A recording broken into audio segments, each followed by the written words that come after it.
आज मैं बड़े दुखी दिल के साथ आपसे मुखातिब हूँ। सबसे पहले तो कल जो मैंने रात को कुछ फितना खान के स्टेटमेंट सुने, जिससे पूरी कौम जो है उसको अफसोस भी है, पूरी कौम ने उस चीज़ का बहुत नोटिस भी लिया है। एक लहर है गुस्से की लोगों, और बिल्कुल होनी चाहिए। तो सबसे पहले तो मैं प्राइम मिनिस्टर ऑफ पाकिस्तान और हुकूमत पाकिस्तान से ये अपील करूँगी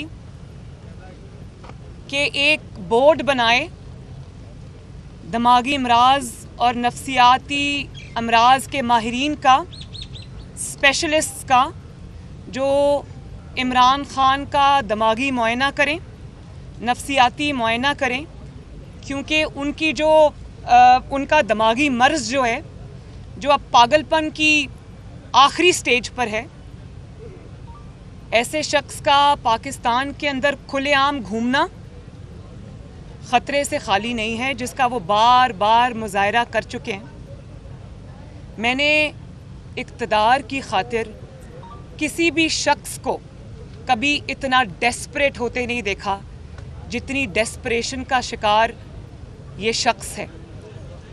और वो उस इक़्तिदार के चले जाने पर इतना होशो हवास खो बैठा है, जो इक़्तिदार उसका कभी था ही नहीं। उस कुर्सी के चले जाने पर वो इतना दिल गिरफ्ता है, उसके दिलो दिमाग पर इतनी गहरी चोट लगी है, जो कुर्सी उसकी कभी थी नहीं, जो मैंडेट उसका कभी था ही नहीं। वो मैंडेट उसने जो अवाम से छीना था, वो ही मैंडेट, और उसने गैर आइनी और गैर कानूनी और गैर सियासी तरीके से वो मैंडेट अवाम से छीना था।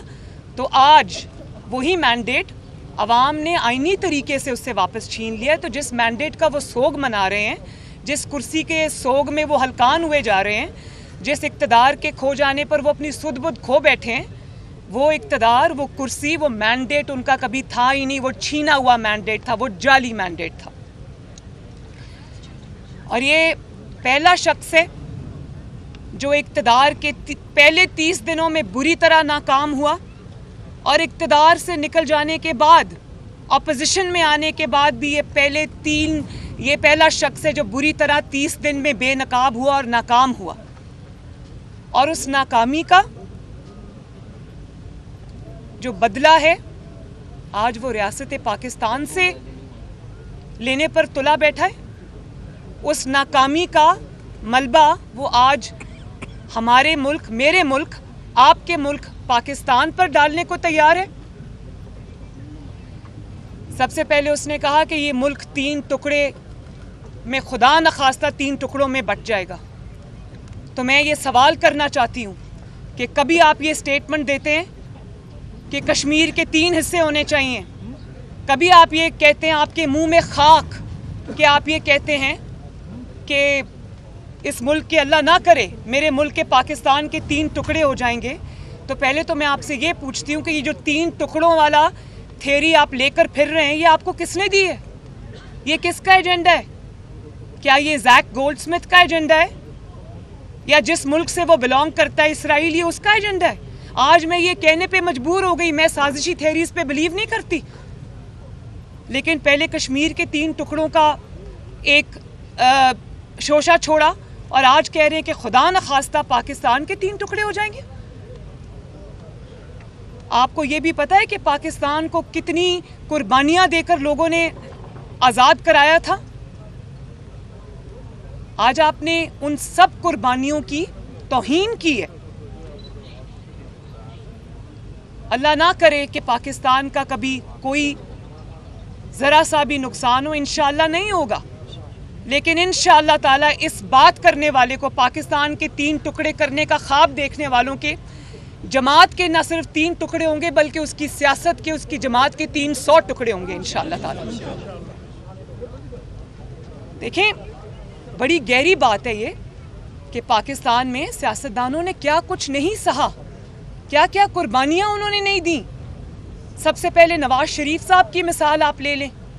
3 दफ़ा नवाज शरीफ साहब इक़्तिदार से निकाले गए, एक दफ़ा तो अभी जो लास्ट टाइम है वो पूरी दुनिया को याद है, एक एक्सपायर्ड इकामे पर निकाले गए इक़्तिदार से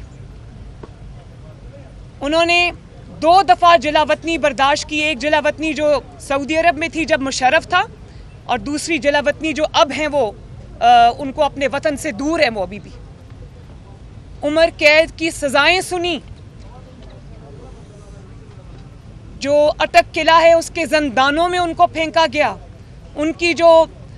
उनके हाथों में हथकड़ी डालकर, एक इलेक्टेड प्राइम मिनिस्टर के हाथों में हथकड़ी डालकर उसके हाथों को जहाज की सीट से बांधा गया।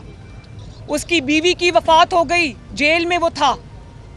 उसकी बेटी को उसकी नज़रों के सामने गिरफ्तार कर लिया, उसकी बेटी को डेथ सेल में फेंका। उसकी माँ की वफात हो गई, अभी वो दियारे गैर में था। लेकिन हर चीज़ के ऊपर नवाज शरीफ की हर जुल्म को सहकर एक ही आवाज़ आई, और वो आवाज़ थी पाकिस्तान जिंदाबाद।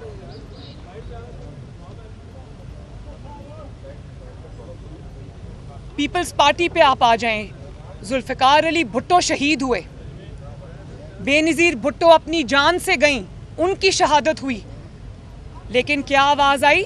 पाकिस्तान खपे।